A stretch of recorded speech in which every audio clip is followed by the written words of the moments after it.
India speaks daily को subscribe करें, उसके बेल आइकन को ज़रूर दबाएं यदि आपको इसकी पत्रकारिता पसंद हो। धन्यवाद।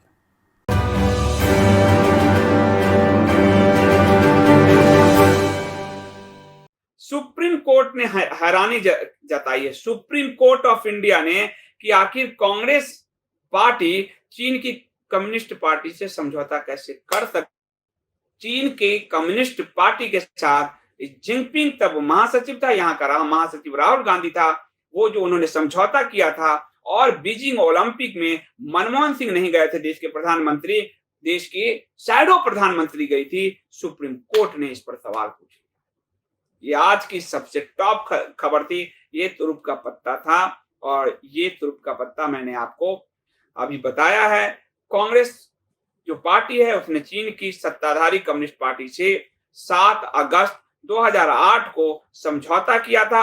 इस मामले को लेकर एक याचिका सुप्रीम कोर्ट में विचार के लिए दायर किया गया था।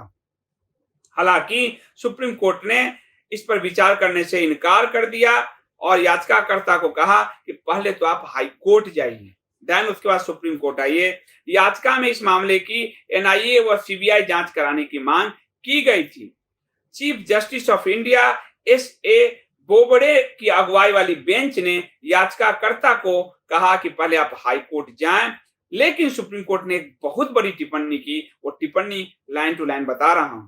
उस टिप्पणी में सुप्रीम कोर्ट ने कहा, कैसे एक राजनीतिक पार्टी का किसी विदेशी सरकार के साथ समझौता हो सकता है, यह कानून में अनसुना है। आज तक हमने नहीं सुना कि कोई पॉलिटिकल पार्टी भारत की जाकर किसी विदेशी सरकार से समझौते करते हो। राहुल गांधी जो ये बिलबिला रहा है, कांग्रेस जो ये बिलबिला रहे हैं, आज सुप्रीम कोर्ट का हथौड़ा इस पे पड़ा है। मीडिया शायद आपसे छुपा जाए, क्योंकि मीडिया आप जानते हो मालिकाना मालिक हैं वो लोग, और उनके लिए कैसे बोलेंगे। इसलिए आपको ये लाइन याद रखना होगा। Supreme court, chief justice of India की कोर्ट ने कहा, कैसे एक राजनीतिक पार्टी किसी विदेशी सरकार के साथ समझौता कर सकती है। आज तक ऐसे मामले हमने नहीं सुने। इसलिए ये एक बड़ी खबर है। इसमें याचिकाकर्ता हैं दिल्ली के वकील शशांक शेखर झा, और गोवा से संचालित जो है ऑनलाइन न्यूज पोर्टल है गोवा क्रॉनिकल के संपादक सेवियो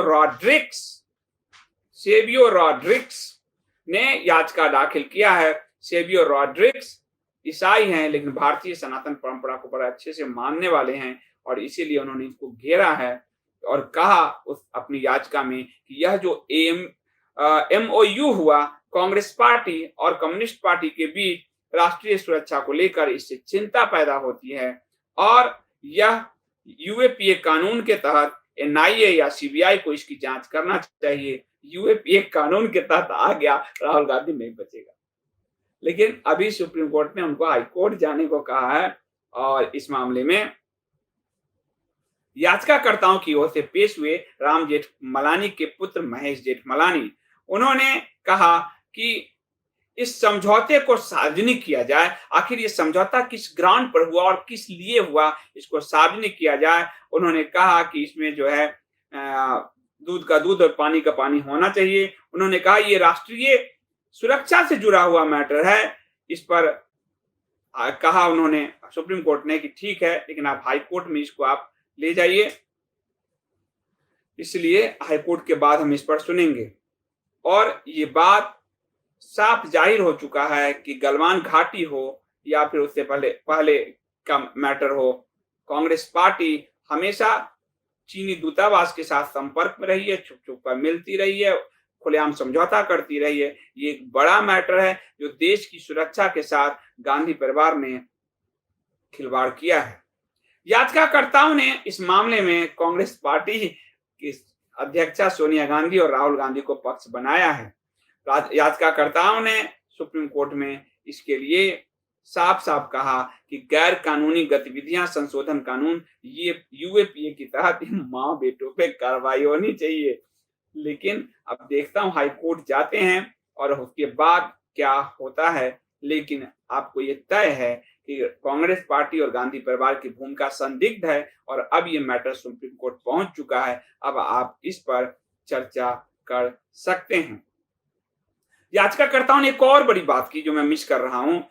कि उन्होंने कहा कि ये जो समझौते हुए, उस समय यूपीए की जो चेयरपर्सन थी सोनिया गांधी, वो मौजूद थी और उन्होंने एक रिपोर्ट का हवाला दिया कि 2008 से 2013 के बीच जब यूपीए की सरकार थी, यूपीए की चेयरपर्सन खुद समझौते करने गई थी, तो चीनी सैनिकों ने 600 बार घुसपैठ की थी, देश में 600 बार घुसपैठ की थी। तो क्या ये समझौता चीनी उनको जमीन देने का था? इस घुसपैठ पे कोई कार्रवाई नहीं हुई। उन्होंने कहा कि कांग्रेस पार्टी अपनी सरकार के दौरान सूचना का अधिकार कानून लेकर आई थी, लेकिन इस मामले में खुद पारदर्शिता नहीं बरती गई, जो राष्ट्रीय महत्व का मामला है, और जब सूचना के अधिकार के तथ्य मांगे गए तो नहीं दिए गए। यानी कांग्रेस पार्टी निकट भविष्य में बहुत बुरी तरह से गिर सकती है। सुप्रीम कोर्ट ने हैरानी जताई कि आज तक दुनिया में नहीं सुना कि कोई पॉलिटिकल पार्टी किसी देश की सरकार के साथ समझौता करती हो। समझौता तो सरकार टू सरकार होता है।